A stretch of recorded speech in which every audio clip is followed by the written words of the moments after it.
Senior अदाकार हुमायूं सईद ने इंकशाफ किया है कि उनके मकबूल ड्रामे मेरे पास तुम हो का इख्तिताम उनकी मर्जी के मुताबिक हुआ। उन्होंने ही अपने किरदार दानिश को मार देने का कहा था। मेरे पास तुम हो का आगाज़ 2019 के वस्त के बाद हुआ था, जिसकी आखिरी किस्त 25 जनवरी 2020 को सिनेमाओं में दिखाई गई थी। ड्रामे में मरकजी किरदार दानिश दिल का दौरा पड़ने के बाद चल बसे थे। ये किरदार हुमायूं सईद ने अदा किया था। इसमें महविश का किरदार आयजा खान और शहवार का किरदार अदनान सिद्दीकी ने निभाया था।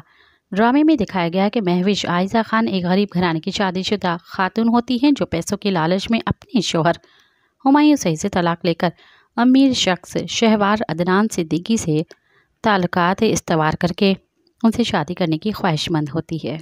मज़ीद ख़बरनि ऐं तफ़सीलात लाइ विज़िट कयो असांजी वेबसाइट www.awamiNewsHD.com ऐं ॾिसंदा रहो अवामी न्यूज़ HD।